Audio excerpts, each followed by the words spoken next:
Sansa and Jon had been at Winterfell not even a week. It was fitting that the Stark princess and her bastard half-brother, now king in the north, brought winter with them when they retook their home. Sansa had watched as they took Rickon's body to the crypts the day of the battle. It is our duty, she thought, Jon's and mine, to give him a proper burial. She must insist on giving him the rites and honoring their brother today. It had been put off far too long. Jon was declared king in the north 2 days after the battle, after which he immediately gave her the title Lady of Winterfell, Princess in the North. The lost bannermen were sent home to their families with instructions to burn all bodies. The Bolton's dead had been burned 2 days before, and it was time to put the battle behind them, for there was sure to be more to come. Now Sansa stood observing Jon this morning with snowflakes swirling around her as she had been doing for the past 3. Still exhausted from the battle, yet he practiced furiously with a grace she had never witnessed in any swordsman. Maybe it was that Sansa had never noticed his fighting before. As children, she had spent time with her needles, unlike Arya, who wanted to fight as much as the boys. What good will my needles do me now? She never had a taste for blood, but when she watched the knights of the Vale ride into battle, she wished she had learned to carry a sword like Brienne or her sister. When they set Ramsay's dogs on him, she imagined herself Lady reborn, tearing his face apart. So she watched her brother, studying his movements. She wanted to feel safe here at Winterfell with Jon. She knew they were not safe, not with Littlefinger here inside their walls, Cersei in the south, and whatever Jon insists is on the other side of the wall moving towards the realm. Leaving the battlements, walking to the great hall where the pair had taken to breaking their fast before the others, Littlefinger has stayed on while his troops recover. Lord Davos is here, and many of the bannermen, including the Little Bear, Lyanna Mormont, who reminded her so much of Arya. Sansa was glad to have them, yet she was not at ease amongst these advisers. It is easier to speak with Jon when the castle was quiet. Her plan was to speak with him this morning about Rickon. It must be done. Jon entered the hall just after she did, taking his place across from her. This was becoming the best part of her day. The gray winter light came in through the great windows soon. This would be the only light they would get. After that, there would be no light at all. It reflected on Jon's dark curls that he pulled back from his face, much like their father. Was this what my mother saw when they were young? Sansa wondered.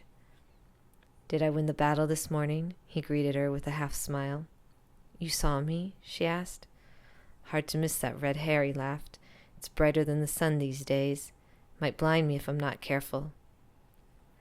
"I want to make sure you don't mistake a bannerman for a battering dummy," she claimed.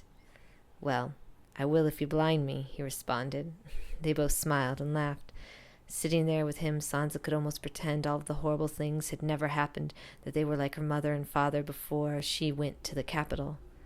Thinking of her parents brought her back to Rickon, his body laying in the cold, dark crypt in the place that had been designated for him next to his father's place, Robb's, both still empty, and the spot left for Bran. "Jon, we must give Rickon the proper rights. We are all he had left," Sansa continued. "It is our duty. He is our little brother." "I know," Jon replied. "He is in the crypt.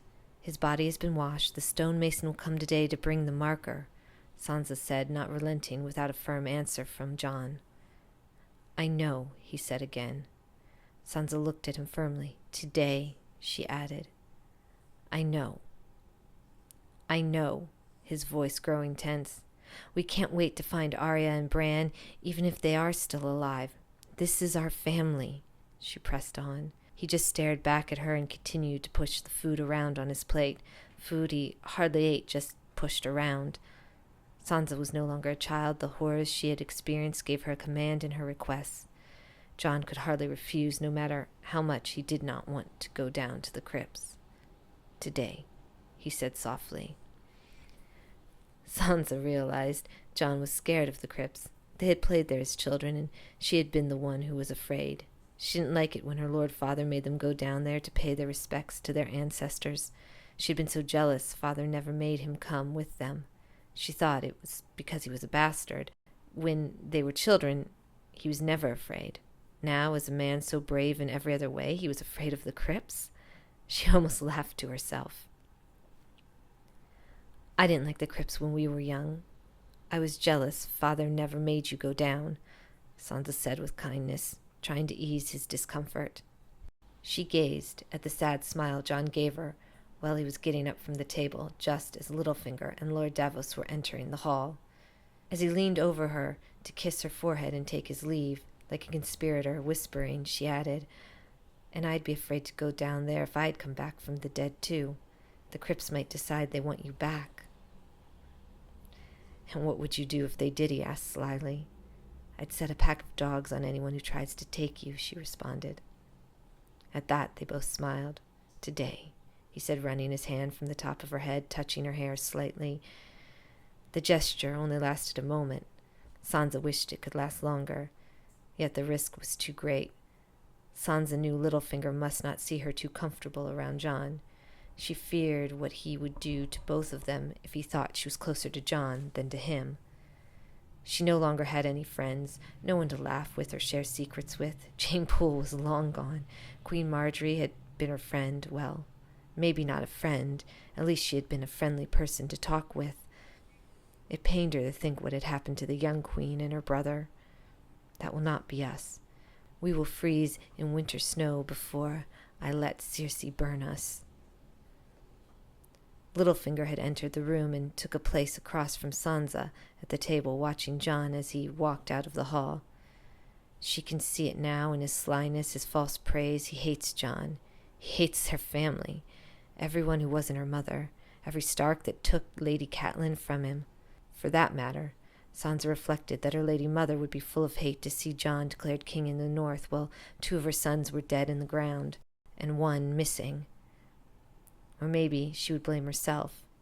There are days Sansa wonders if it was Catelyn's hatred of Jon that brought this on their family. If Jon would have been with Robb, maybe they would have lived. Then she sees Littlefinger sitting at the table cutting his bread and remembers nothing is that simple. "Lord Baelish, Lord Davos, we will give Rickon the proper rights today," she said. "That is good, Princess. Your brother deserves an honorable place with the kings and lords of Winterfell after the horrors he must have seen," Lord Davos said in that kindly way of his. "The resting place of kings and lords and Lyanna Stark," reminded Littlefinger. "I always wondered why Ned Stark felt she deserved a place there. She wasn't a queen, or even a princess," looking at Sansa while he spoke, "and yet she rests among the great kings of winter." Sansa said nothing at that and got up to leave. He was right, she thought. What right does Lyanna have to lay there with a statue to honor her? He's trying to provoke her, trying to make her hate her own father, to question her family. Cersei, Joffrey, they had all tried to make her hate her family. Family, duty, honor. Her lady mother's house words were constant in Sansa's mind, except they were her lady mother's words, not hers. Sansa never felt more like a Stark than now that winter was here. The pack survives even in death. Lyanna is part of our pack. That is why Father put her down there.